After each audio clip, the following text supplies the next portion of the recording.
what happened when you went in those organizations, and what you started having more stories as part of the sales process, and like, how did that unfold? Meaning when I'm training companies, the process I take them through? Yeah.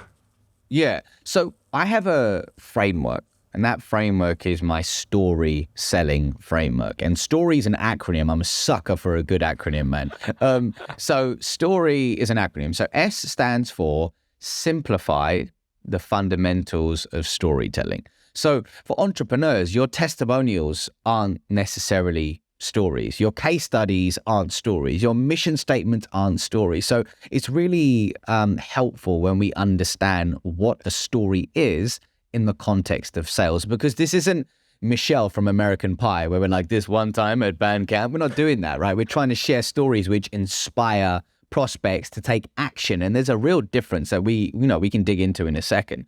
And then I move to T, which is tactically create your story bank. Now, for entrepreneurs listening to this right now, for example, a founder story is incredibly powerful for your brand. I just finished up working with, or I'm actually finishing up some work with a CEO of a large tech company based over in Atlanta. And the first thing we did for him was forget about all the stories inside of your sales process. Let's nail that founder story, that North Star. So what I do is I really give the leaders, the sales leaders, the different stories that they can share at different stages of the sales process. And Jason, we actually start crafting one. We don't start crafting 5, 10, 20. We start crafting one, because people struggle with telling stories in general. So, hey, let's not create decision fatigue. And then we move to O. So after they use my story framework and craft their story, they then move to O, which is obtain delivery mastery. So that's where you do like a Hollywood-style table read. And Jason, what they do there is they practice it till they're blue in the face. And I'm talking about the pitch, the pace, the tone, the intonation, the pauses, the emphasis, everything that makes a good story great in terms of delivery. Now, when I say story, we're still talking about, for example, a 60 second to 2 minute story, punchy, something punchy. So then what we do is we move to R, which is ramp your MVP story. And with that, we're taking that story to market, we're testing, we're tweaking, and we're iterating. And then we move to Y, which is yield long-term results. So for the entrepreneurs listening to this, it could be that, hey, you want to build more trust and collapse time in the sales cycle. So that's the KPI you're looking at. So we find that one KPI we want to move the needle forward on, and we figure out, okay, what needs to happen in order to reduce this, and how do we know, or increase this, and how do we know once it's been achieved? And we track that, and then we loop back into crafting the next story. So that's the story selling framework, which, hey, I like to really shout from the rooftops about, because I'm passionate about it. Well, I think it's a very relevant framework. And to be honest, it's something that, as I mentioned in the intro, I've neglected to apply in a sales role. But now that you explain it, I can just see how much more powerful your sales conversation can be when you inject a process like this. I did public speaking training. And what was very fascinating to me in the public speaking space is how stories make for an interesting talk. And I'm like, well, sales is also a talk. And you're either doing it to a group or you're doing it to an individual. And what you're reminding me, and maybe reinforcing with a powerful framework here, is how having this story bank, having this way of telling the story as part of your core script is just going to be so much better at gating people to walk down the line towards getting towards a close, building that rapport, making them understand and seeing themselves in the story, I would assume as well.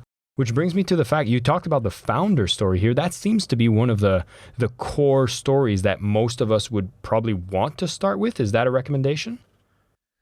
For the entrepreneurs in your audience, I think the founder story can be so powerful, and I'll explain why. So the CEO who I've created this for, he's raised, I think, don't quote me, but probably around $100 million, right? They're a successful company. They're already doing well.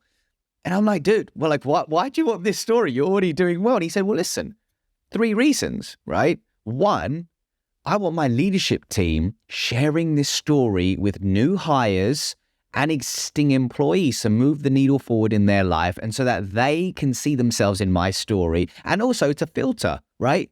for if you're a good fit for the company. The second thing is we want our sellers differentiating our products and humanizing themselves and the company. And the final thing is touching on what I just said, to existing investors, we want to humanize the company, right? We want to explain that we're building a movement, right? We're building a movement around the mission. And the founder story was the perfect North Star, which everything walks itself to now. If you want me to describe the exact framework I used, happy to do that as well, by the way.